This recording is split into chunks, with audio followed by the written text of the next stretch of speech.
Hi, Mr. Allen and Mr. Chris. I am Yu Zhan. The other days when I was reviewing the interviews we had on Skype, I realized that you were trying to ask me a question about what makes VR games fun and what are the essential advantages of virtual reality games against video games and other VR games. At that time, I had the key ideas, but I was too hurried to answer, so I'm very unsatisfied about the answer I gave to you.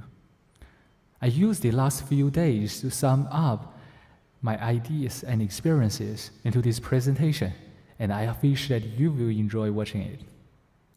So let's get started with a brief outline about what this presentation will cover. To begin with, I would like to introduce the background by comparing and contrast with video games and a brief history. Secondly, there are two major paths of game design, so I would like to illustrate the representation and gameplay of virtual reality games, respectively. Furthermore, there are other advantages like sharing, asymmetric and uncertainty design, multiplayer, and so on. So let's start our introduction. There is an ancient Chinese saying, "Use history as a mirror, and you will know the rise and decline." To help us understand the virtual reality game better, we need to compare and contrast with the video games first. I still remember the first lecture I had about game design. The lecturer told me that we can never create fun, but we can provide the players with a system of challenges and let them have fun solving them. And all these challenges shall be inspired by the reality. But the reality is too complicated, so we need to simplify the reality to video games. One of the first created video games, Tennis for Two, simplified the reality of tennis onto a video game on oscilloscope. But now, we are utilizing the technologies developed for video games and simulate the reality and call it virtual reality. But why? There are two essential differences between video games and virtual reality games: the means of showing the world and the methods of control. While video games are using monitors and screens, virtual reality games are using helmet-mounted display and a panoramic view to show a virtual world. On the other hand, I have to admit that with decades of revolution, keyboards and mouses are very effective methods of control, but they are not immersive enough for VR games. And this picture is a very good illustration with the Oculus Rift Customer version 1. Associated with the game design, HMD gives better advantages to representation because it enhances the immersiveness and aesthetics. In addition, methods of control is associated with gameplay, and it provides us more opportunity in mechanics and dynamics design. I will illustrate the representation and gameplay in detail later. When I was attending the lectures about virtual reality game development, the lecturer was always mentioning one keyword: experiences. What is experiences, and why we shall focus on experiences in virtual reality games? To answer these questions, we need to talk about the brief history of VR games first. So please bear in mind these questions, and I will talk about them in the beginning of representation. The terms virtual reality and helmet-mounted display was created in 1950s and 1970s respectively. From the picture of one of the first virtual reality machine, it's really hard to imagine that we can shrink the size of this device and put it in a helmet. And by the way, there was no desktop at that time, so this is only the machine for display. It still relies on another room-sized computer. There is no point for us to illustrate the history of VR games in detail, so I will just focus on the recent VR revolutions I have experienced. And this is the timeline. It starts from 2010 and ends now. In 2010, the term virtual reality is still not well known for players. But I have my first experience of VR games because of one Japanese computer scientist. there was an innovative product produced by Microsoft called Kinect. It captures a matrix of depth graph in front of you using infrared ray. These computer scientists attach a Kinect to the HMD, so the Kinect is capturing the RGB video and send it to the HMD so the player can see the real world. At the same time, it's utilizing the depth graph and augmented reality technology to add in some 3D characters into the virtual world. And the Kinect also captures the movement of the player's hands, so he can also interact with the 3D characters. I was really amazed by this idea, so I bought the devices and tried his project myself. In 2012, the company Oculus was founded, and they decided to demonstrate their first prototype in E3 at the same year. They released their first product, Development Kit 1, on the next year. At that time, they was only funded by the Kickstarters. This is really such a revolutionary product, because VR devices does not simply mean put two screens and panoramic view in front of you. It created many customizations, including the interpupillary distance, the focus distance, and the motion blurring technology. 2 years later, Facebook see the potential of VR devices and bought the Oculus company. This is the first time VR devices is seriously funded. And after Facebook, Google, Sony, Apple, HTC, Samsung all started their products about virtual reality. In the same year, Oculus released their second product, DK2. This time they added the positional tracking technology, and these devices is already very similar to the current VR devices. This is also the first device that I developed VR games with. Utilizing the Oculus DK2, I developed a VR game simulating the battle in Attack of Titans. However, Oculus Rift DK2 didn't provide a method of control, so at that time there was a bloom of controllers. The most representative product is called Razer Hydra. There was a base station, and it sends out magnetic waves to detect the position of both controllers. Secondly, the Leap Motion is a small-sized Kinect, and when you put it on the desk, it detects your hand gestures above it, so you can do any magic tricks. It could also be attached to a HMD so that it detects the hand movement in front of you in the virtual world.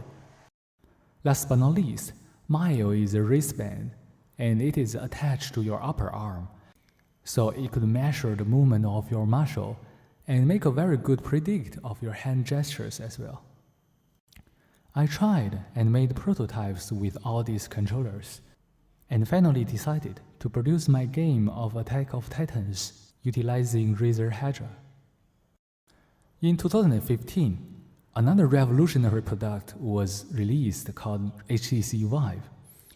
It's the first VR devices that drains the performance of the best desktop at that time. It requires an i7 processor and GTX 970 graphic cards. And is also the first product that allows the players to move in a room-sized playzone. It also provided the players with two position-tracked controllers. Last but not least, it's the first VR device that cooperated with the largest video game platform, Steam.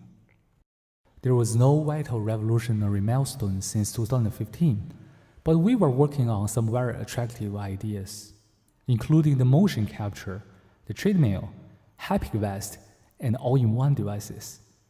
And there are also data about the VR devices has been constantly improved, including the field of view, the resolution, the refresh rate of the screens, and frame per second of the software.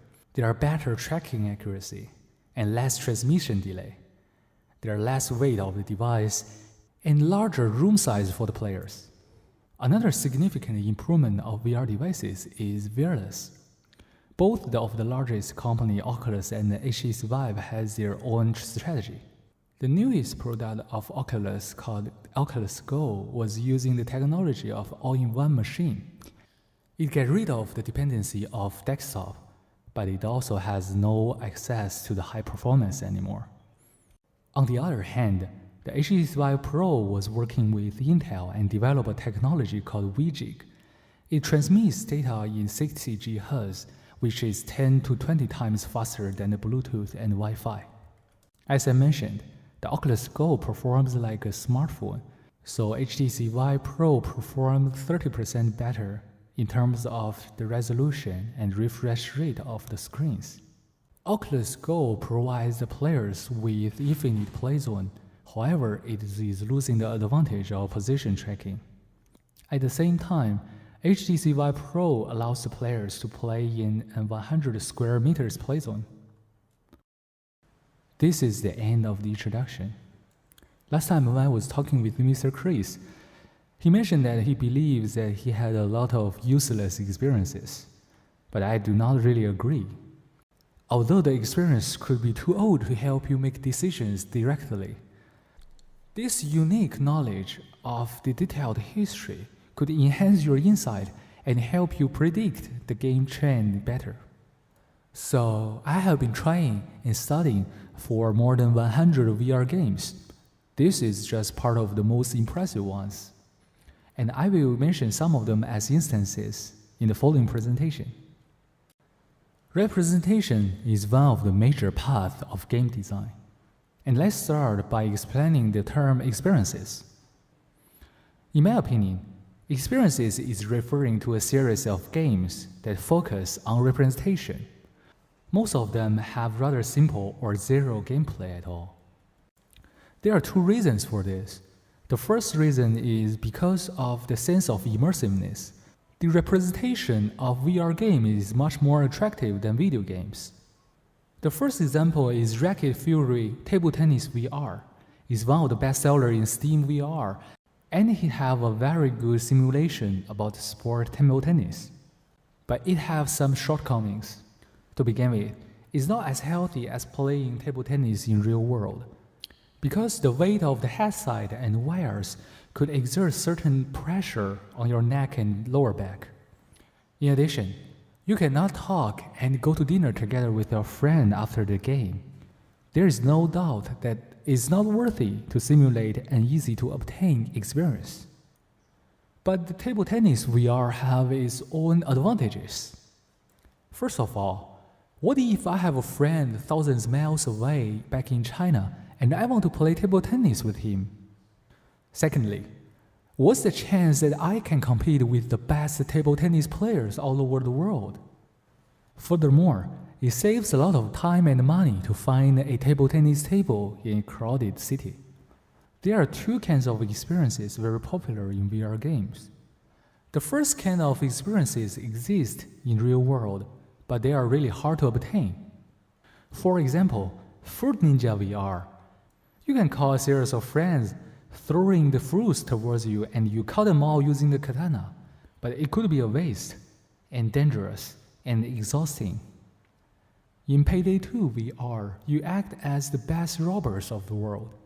So you rob the street, rob the banks, and fight against the cops. Another instance is Everest VR. It provides you the experience of climbing the highest mountain in the world without any danger. On the other hand, there are also experiences that never exist in the real world. For example, Deadwood Mansion and Curse of Davy Jones of Sandbox VR are providing fantasy VR experiences. There is another game called Everspace. It provides a unique experience of driving the spaceship and fighting the aliens in the galaxy. The other reason that most early VR games are focusing on the experiences is because that there was no official method of control before the HTC Vive is released in 2015. I remember that there were a lot of VR games trying to simulate the experience of roller coasters. However, I really hesitate to admit that they are VR games, or they are just machine-generated VR videos, because most of them really have zero gameplay. You just sit and experience. It will be much better to allow the players to adjust the tracks and craft his own roller coaster. Don't Let Go is one of the most famous VR games in 2014. The gameplay is quite simple. You just put both of your hands on the desk and press the control keys. Then you will go through a series of horror experiences. The only challenge is just don't let go. There could be a giant dinosaur breaking into your room, or there could be a giant spider climbing on your arms all the way to the back of your head and make some noise there. It's really interesting to try. Although the focus on representation have changed in the recent years, and I will talk about it in the gameplay session, the history of VR games reveals that representation is one of the essential advantages of VR games. To be more specific, immersiveness is a key idea of VR games, and there are several ways to enhance it. First of all, the user interface is the first element that the player will encounter when he enters the VR game. And my lecturer used to tell me that there is something wrong if the player realizes the existence of UI. So I believe VR games have great advantage in UI design because it's easy to keep them immersive. And here are two examples, the Fruit Ninja VR and Job Simulator. In Fruit Ninja VR, the buttons are designed to be fruits, and you cut them to select. While in Job Simulator, when you first enter the game, you will select the level stored in a series of cartridges, and you insert it into the machine. Pulling the trigger will load this level. Secondly, a good level design could also enhance the immersiveness of the VR game. In my opinion, we need more checkpoints in VR games, because we need to allow the players to pause and exit whenever they feel tired or motion sickness. Only in this way, we can maintain the immersiveness and the feelings of this experience of players. Furthermore, I'm aware that there is a trick in the industry that is always design more buttons to exit than continue, but I found it very annoying in VR games.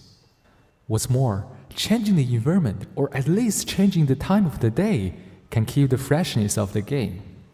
However, we need to be careful about the conjunctions between levels and make sure that the design of transition does not destroy the immersiveness.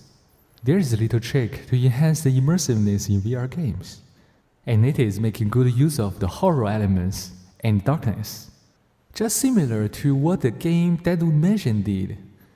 This trick not only enhances the 3D modeling and makes the game look better, but also increases the intense emotional fear of the players, so they will become ignoring the surroundings and easier to be immersive. Fourthly, designing a good method of control is also significant to the immersiveness. I will provide one negative example, Everspace VR, and a positive example, Cat Explorer. As I mentioned, Everspace VR is providing a great experience of exploring the galaxy. However, it only allows the player to control the spaceship with mouse and keyboard or Xbox controllers, and it really breaks the immersiveness for me. I can quickly imagine two better designs. The first one is providing the player with a joystick, so the player will enjoy driving the spaceship like driving a helicopter. On the other hand, we can also provide the player with a series of buttons on the control panel, so that he can press the buttons to lock the enemy, switch enemy, fire weapon 1, fire weapon 2. Cat Explorer is an impressive VR game designed for the demonstration of the hand gesture tracking device Leap Motion. In this game, the player can see the accurate tracking of his hands and subtly interact with the virtual world. This immersive method of control does not only enhance the immersiveness directly, but also unlocks lots of possibilities of the UI design and the puzzle designs. Last but not least, motion sickness is the most crucial issue in VR games. It is capable to destroy the immersiveness with ease. Although there is no medical proven for the pathogenesis of motion sickness, there is a very well recognized guess, desynchrony. It means that the information of motion received by your eyes in the virtual world is not compatible to the evidences collected by the other parts of your body. It is really hard to predict the motion sickness without a large amount of experiments, because the standard varies for different individuals. the VR game developers have been constantly trying to eliminate the motion sickness, and they have made a lot of customizations. There are hardware customizations, such as interpupillary distance, the focus distance, a better resolution, a larger refresh rate, and less latency in the motion tracking.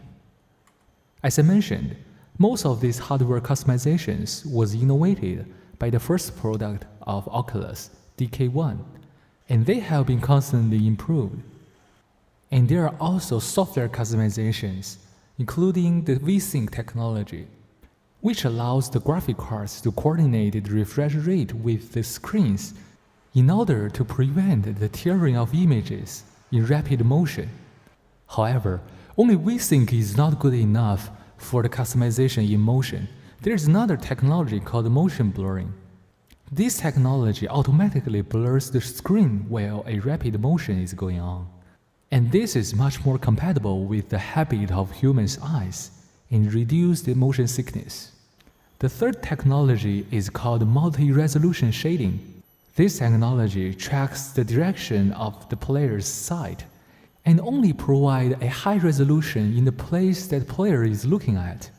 So the software can save the performance to provide a better frame per second. Lastly, because most human beings does not have perfect eyesight, so the objects in a distance might look blurry, but it's not true in virtual reality. So there is another technology called distance blurring. Most of these software customizations are done by the drivers of the VR devices, and only some of them is done by the game engine and the game developers. Besides the hardware and software customizations, there are also customizations could be done by the game designers to reduce the motion sickness. There are three elements to pay attention with: the method of movement, the dynamic design, and the duration of the experiences. To begin with, the smooth movement of the HND camera without the player's body movement is almost guaranteed to produce motion sickness. So the game designers always choose to restrict the players within a small area and only use teleport to move the virtual play zone when necessary. However, frequent use of teleport itself could break the immersiveness. What's more, there are experiences that couldn't be achieved without smooth movement. In this situation, there is a trade-off between the immersiveness and motion sickness. For instance, in Everest VR, there are experiences of climbing the cliff. In order to minimize the motion sickness, it provides the players with ropes and snow picks to hold on and let themselves to decide the pace. There is another game called To the Top, which is simulating the experience of rock climbing.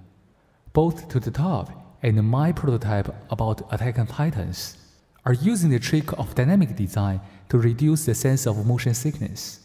In both of the games, the players are only allowed to make smooth movements in virtual world with intense arms activities. I believe that this dynamic cannot directly reduce the motion sickness. However, the physical exhaustion can help the player to ignore it. Furthermore, a good dynamic design could also reduce the motion sickness in a fixed play zone. This is a game called Racket NX VR. Basically, you are standing in a sphere room, and it is simulating an experience very similar to the squash. As much as the table tennis VR I introduced, this experience is making the players sweaty and exhausted in a good way. It is amazing that the sense of motion sickness is constantly depressed until I got exhausted and took off the helmet. I became very dizzy after the experience, but I was not conscious of it during the 30 minutes. The last negative instance is Fallout 4 VR. In order to minimize the motion sickness, yet still maintain the experience of exploring the Commonwealth, it chose to use short-distance teleport as the method of movement. But it was a disaster for me to use hundreds of teleport to reach my destination. Secondly, it has poor dynamic design, and the player is standing still to shoot all the time. Last but not least, the duration of experiences is too long. As we all know, it could be dangerous to save and exit in the Commonwealth. However, it might take hours to explore and return to the settlement. After hours of experiences in Fallout 4 VR, I am convinced that they did great customizations to port Fallout 4 into virtual reality. But it's a pity that Fallout 4 is originally designed as an awful VR game.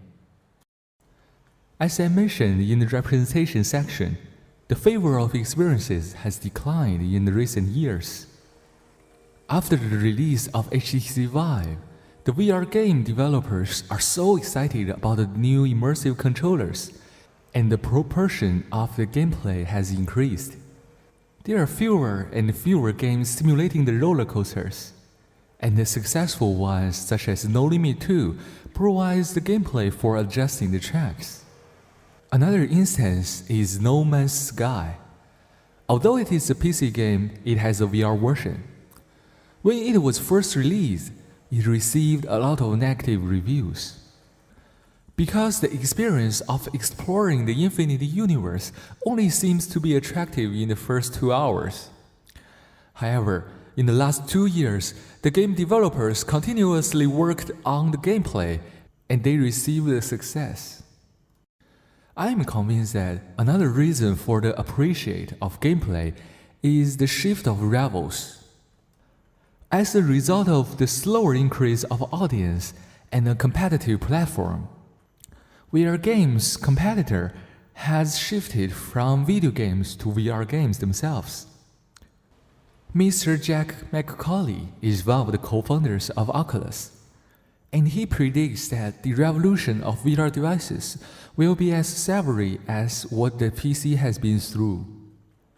There used to be a lot of companies developing PC, but only Apple and IBM existed till the end. This means that it still needs years or even decades for VR to become the dominant platform for games. And the situation of intense competition within VR games will continue.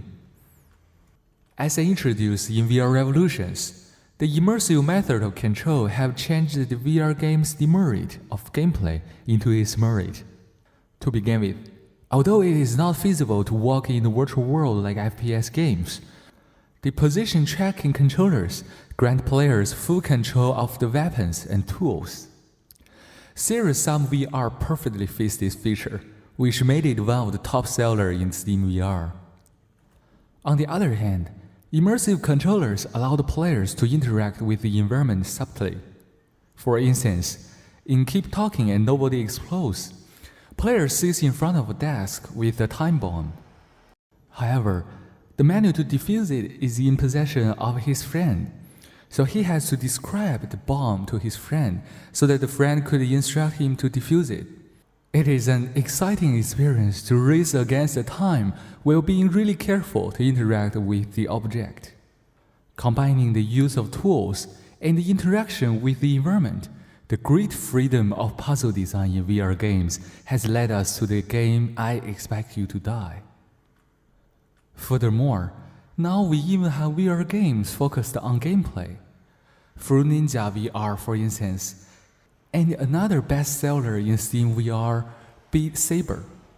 In this music VR game, a series of blocks are coming towards the player following to the rhythm, and the player is supposed to cut them as half as possible according to the color and direction of the arrow. Let's talk about other advantages of VR games not mentioned in the representation and gameplay sections. The first and most significant advantage is sharing.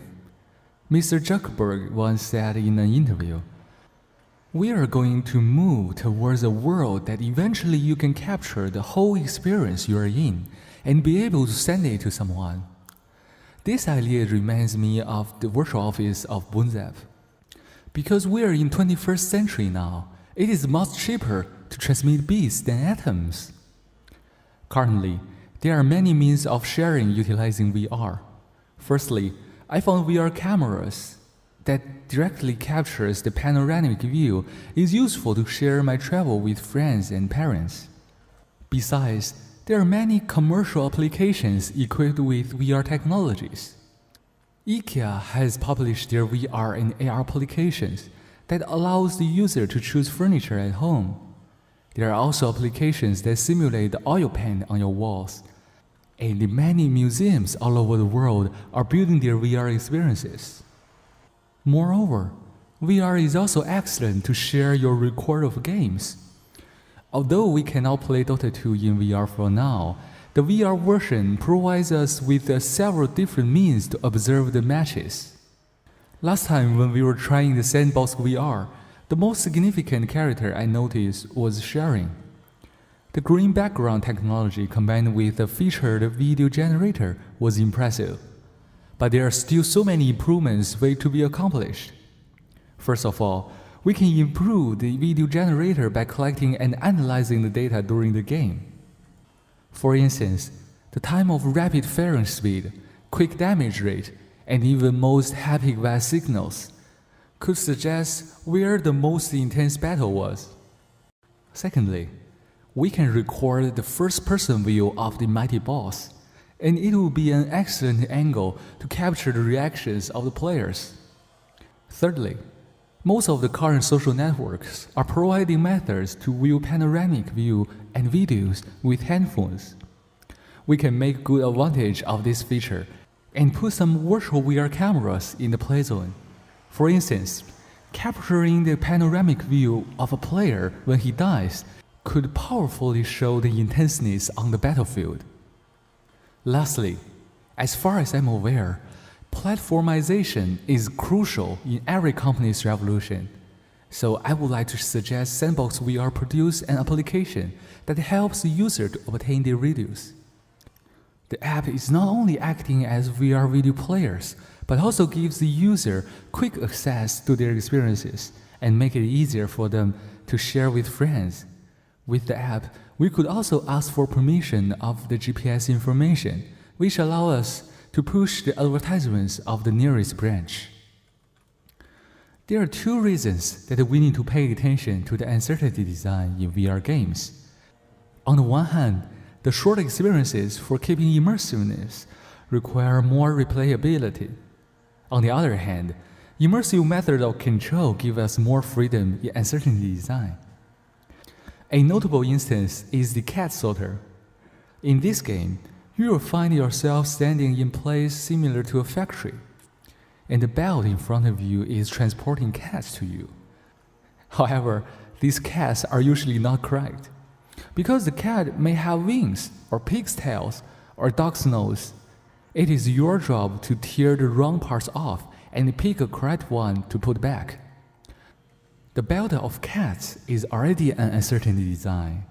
Furthermore, after you sort a cat, you can choose to put it back on the belt so it will transport it to the sucker and submit.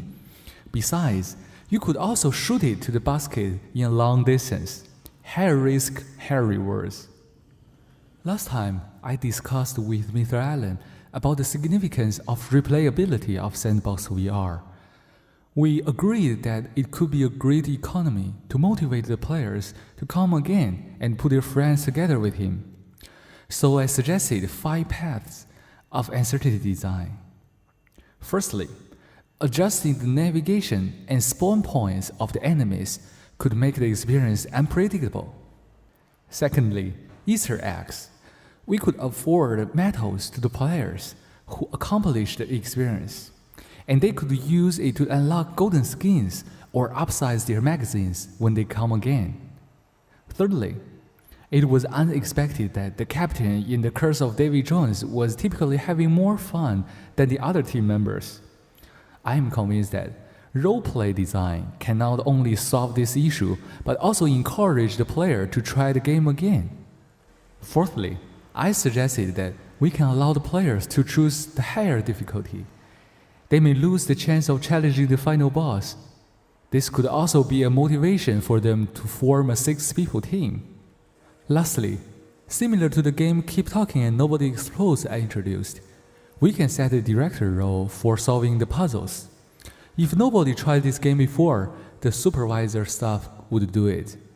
After the game, the players may become looking forward to pulling their friends back and instructing them. There is no doubt that seeing friends in virtual reality is attractive. But we need to be alerted that the network delay is a vital issue. Failure of maintaining the performance of VR games will cause intense motion sickness. PvE and PvE are two major paths of multiplayer games.